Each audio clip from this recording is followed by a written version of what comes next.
dans ces nominations, il y a eu également la nomination de Christine Lagarde. Je n'y reviens pas trop, si ce n'est que j'ai eu l'occasion de le dire et je le redis. Madame Christine Lagarde, des rumeurs circulent, des rumeurs qu'elle a démenties, selon lesquelles elle ne serait pas uniquement française, mais elle aurait la nationalité américaine. Ce qui est en revanche certain, c'est qu'après avoir raté le concours de l'ENA, en France, elle est allée chercher fortune outre-Atlantique et qu'elle a fait toute sa carrière, notamment dans un cabinet d'avocats d'affaires américain très connu à Chicago qui s'appelle Baker McKenzie, où elle a été, semble-t-il, propulsée par Dick Cheney, qui est devenu ensuite vice-président des États-Unis. Madame Christine Lagarde est en fait même si elle ne l'est pas juridiquement, elle est américaine dans sa tête et elle appartient à toute l'oligarchie, tout l'establishment, pour parler en américain, tout l'establishment américain, que ce soit côté républicain avec quelqu'un comme Dick Cheney qui a été vice-président, comme vous le savez, de George W. Bush, ou bien que ce soit quelqu'un comme Zbigniew Brzezinski qui était le conseiller notamment de Carter pour les questions de géopolitique du président Carter et également ensuite du président Obama. Elle a participé, elle est dans les lobbies industriels et militaires, donc c'est une femme qui est vraiment une femme d'influence au sein des lobbies. Elle a également participé à la CSIS, c'est-à-dire un centre d'études stratégiques et internationales qui est situé à Washington, qui est proche de l'université Georgetown de Washington, qui est une pépinière de hauts fonctionnaires américains et également d'ailleurs c'est la pépinière de tous les dirigeants des services de renseignement américains. Dans ses fonctions, Madame Lagarde a été pendant des décennies le porte-parole, notamment ensuite en France, du lobby militaro-industriel américain. Et j'ai eu l'occasion de dire, et je le redis, parce que c'est la vérité, lorsque j'étais délégué général à l'intelligence économique à Bercy, sans aucun d'ailleurs moyen réel, eh bien j'ai eu l'occasion de souligner que au moment où elle avait été nommée, comme ça, personne ne la connaissait en France. Elle a été nommée ministre des Affaires, ministre du Commerce extérieur français. J'avais reçu l'appel téléphonique d'un grand patron français qui m'avait téléphoné pour s'indigner de cette nomination en me disant qu'est-ce que vous faites là? Pourquoi vous avez nommé cette femme? Alors je lui avais dit écoutez, moi malheureusement je ne suis pas au gouvernement, je ne suis qu'un haut fonctionnaire et j'étais à la tête d'une structure qui était microscopique, il n'y avait pas de budget, je n'avais aucun collaborateur et donc je n'avais pas été prévenu. Voilà. Il m'a dit mais c'est incroyable. Je dis ben oui en fait l'intelligence économique c'est pour la galerie. En fait on m'empêche d'en faire. Et il m'avait dit mais savez-vous que cette femme fait partie du lobby industriel américain, du lobby militaro-industriel américain. Et il m'avait raconté plusieurs anecdotes à ce sujet qui m'avaient laissé quand même assez pantois.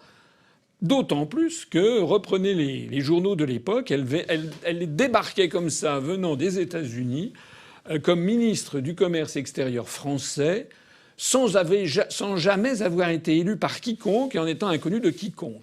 Enfin, personne ne la connaissait. Ça serait d'ailleurs intéressant de comprendre par quels moyens une Française qui a fait toute sa carrière aux États-Unis d'Amérique, notamment dans un cabinet d'avocats d'affaires américain, qui a été très lié aux plus hautes autorités américaines, comment cette personne, qui ne s'est jamais présentée à la moindre élection, d'un seul coup entre au gouvernement français sans que personne ne la connaisse. Qui en a décidé? Est-ce que, comme c'était sous Chirac, est-ce que vraiment Jacques Chirac d'un seul coup avait repéré cette dame? Qui lui a soufflé? Vous savez, il y avait un film qui disait l'homme qui soufflait à l'oreille des chevaux. Qui a soufflé à l'oreille du président de la République de l'époque qu'il fallait nommer Madame Lagarde? Là, on touche du doigt un certain nombre de choses tout à fait intéressantes.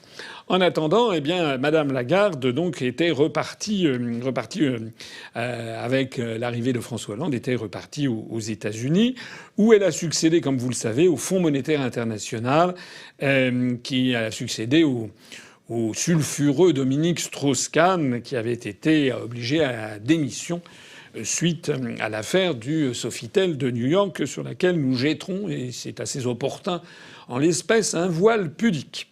Alors, Madame Lagarde, il faut savoir quelque chose d'intéressant. Ça, je dois cette information à Vincent Brousseau, qui suit toujours les affaires de la BCE de près, que Vincent m'a téléphoné avant-hier pour me dire c'est quand même bizarre.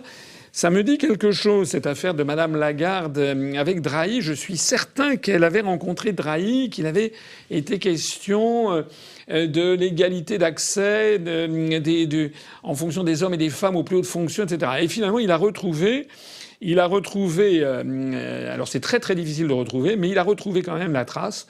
Ça s'est passé en 2013, donc il y a 6 ans. Madame Lagarde était allée à la BCE, avait rencontré donc Monsieur Mario Draghi, le président de la BCE, et ils avaient fait ensemble une petite conférence de presse pour expliquer que la BCE devait se battre pour gender equality, l'égalité des genres.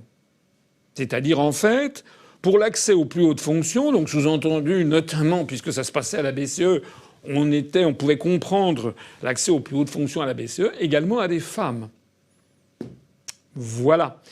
Donc, évidemment, certains vont dire c'est une pure coïncidence, mais quand même, on a le sentiment qu'il y a 6 ans déjà, ou alors M.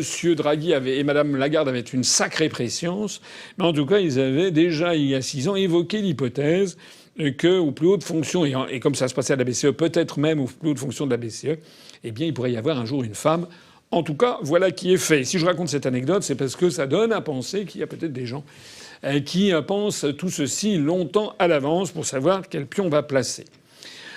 Madame Lagarde est une franco-française, mais franco-américaine de cœur en tout cas. Elle va arriver dans un univers qui ne lui veut pas du bien. Elle n'est pas banquière centrale. Le métier de banquier central n'a rien à voir avec celui de directeur général du Fonds monétaire international. Il y a des automatismes à avoir, des connaissances techniques très précises à avoir pour être banquier central, qui ne sont en aucun cas celles qu'il convient d'avoir au Fonds monétaire international.